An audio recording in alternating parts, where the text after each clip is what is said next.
Celia. The president has said that this tax bill is going to cost him a fortune.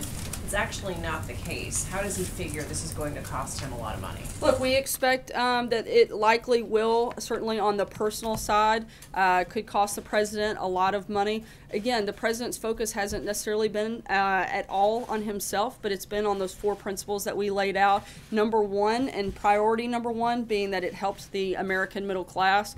We know that this bill does that, and that's one of the biggest reasons that the president has supported it, been engaged, and will look forward to signing it hopefully in the coming days. But he's going to benefit from pass-through deductions, top rate tax reduction, estate tax exemption is doubled. He's going to make money on that. Look, again, this is a tax plan that we hope benefits all Americans. Primarily, and priority number one is middle-class Americans. That has been this administration's focus. We feel like that is certainly addressed and been prioritized in this legislation, and we're going to be very excited to sign it hopefully in the coming days. Matthew? Thanks a lot, Sarah. You ticked off a number of accomplishments that you see the president has made in this first year in office. Why are his approval ratings mired in the mid to upper 30s despite those accomplishments? I think oftentimes because while the president and this administration has been very focused on how we can better help the American people, I think oftentimes the media is focused on other things, certainly not talking about the growing economy, certainly not talking about the crushing of ISIS, not talking about the creation of jobs. If you look at the amount of time that is spent on negative coverage of this president, 90% of the coverage is negative about this president when, as you just said, I listed off a number of things that have been pretty historic in nature in this first year.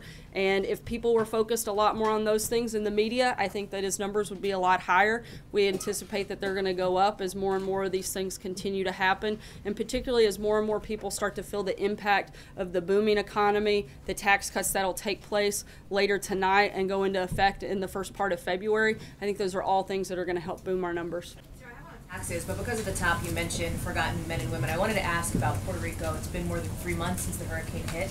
Would the president still give himself right now a 10 out of 10 for the federal government's response? Look, the federal government has continued to be engaged. In fact, the Secretary of Homeland Security and the Secretary of HUD are in Puerto Rico today, further engaging in this process, continuing to be partners with the leadership on the ground in Puerto Rico at the state and local level. We've given every time we could from the federal level, and we're going to continue working with them until they're fully restored. The president feels he's doing everything he can. Still a 10.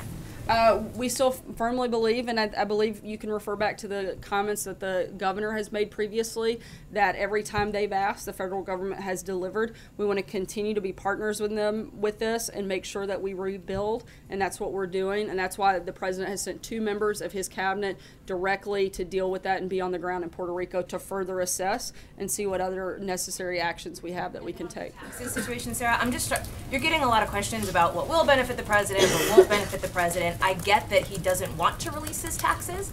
That would obviously put all of these questions to rest. So can you just elucidate why for 2016 the president can release his taxes?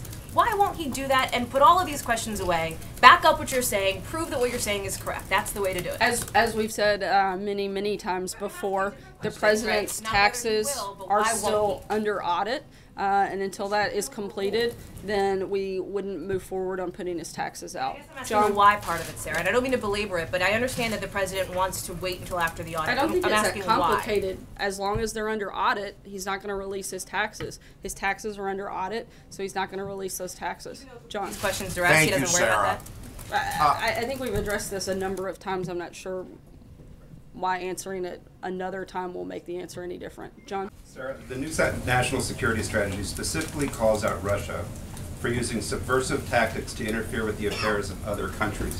Why didn't the president use that kind of aggressive language in his speech yesterday? Look, the president has weighed in on Russia and his feelings on that a number of times. The policy and the strategy put forth in that very detailed paper was that of the president, and it reflects his views. And, you know, he's didn't read every single page of it word for word. I'm sure you're all thankful for that, because we certainly could have. Maybe I should do that for the next briefing. But look, the president's been clear what his position is. We've been tough on Russia. We've put sanctions on Russia. We've imported energy and impacted them in a big way. The president has not been soft in this process. He chose to focus on different things in the speech, but those things were included in the national security strategy because they're important and they're part of the administration's viewpoint. Major?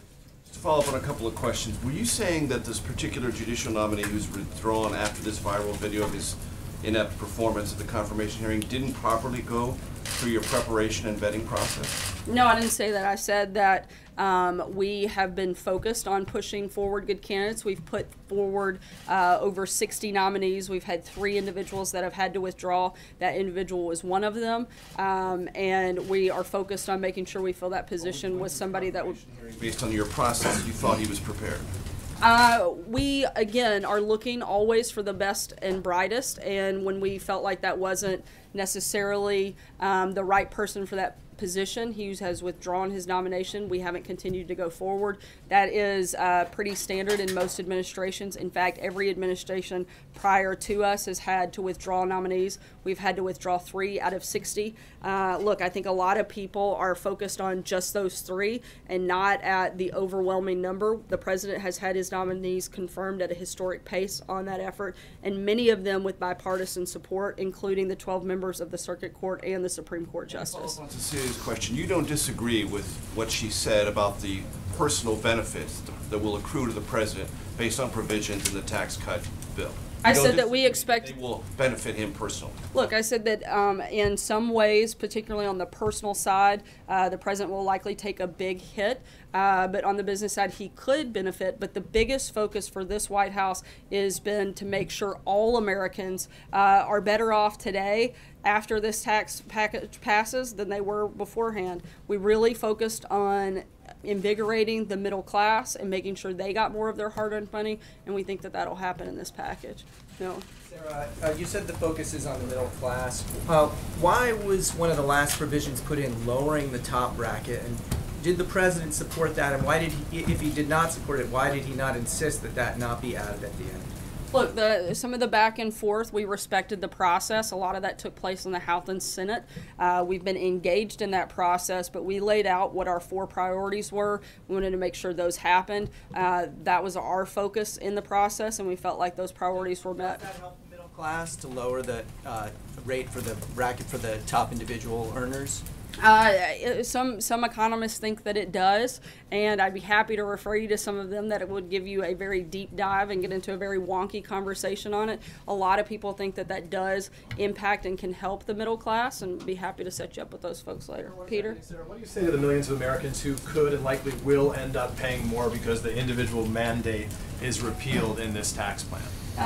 We've maintained all along that we think that that is the right step. Look, most Americans want to keep more of their money. This plan does this. Most Americans want to get rid of the special interest loopholes that benefit the rich. This plan does this. They want to simplify the tax code to make it easier for them to file their taxes. This does this. And when you look at the actual elements of the bill in front of the American people, they overwhelmingly support it. By even a lot of Democrats' support has picked up when you look at the elements in the bill. To be clear, though, on the individual mandate specifically, you will acknowledge that many Americans will end up paying more as a result of it being repealed, correct? Look, we've said all along that our healthcare system is broken. It has to be fixed. It's not sustainable. This is one step in that process.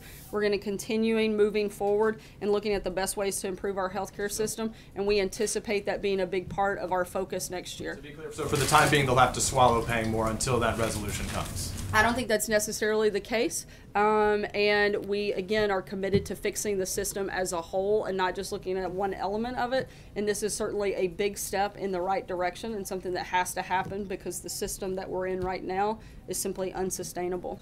Last question, Sarah, Jim. Yeah, the president did say that this tax cut bill would cost him a fortune. That was false, right?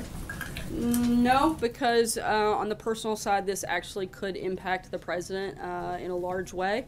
And How would balance out corporate versus personal if he's going to come out I'm ahead? not sure if he's done a side-by-side, but I know that there are a number of provisions that would negatively impact the president personally. And so we contend that those comments are still very consistent. However, like I've said, our focus has been on the middle class, and that is what we think is delivered in this tax package, and we very much look forward to seeing it passed later today and signed at a bill date is- soon, and we'll be yeah. sure to keep you guys posted on that. Thanks So so much, guys. unpopular. Yeah.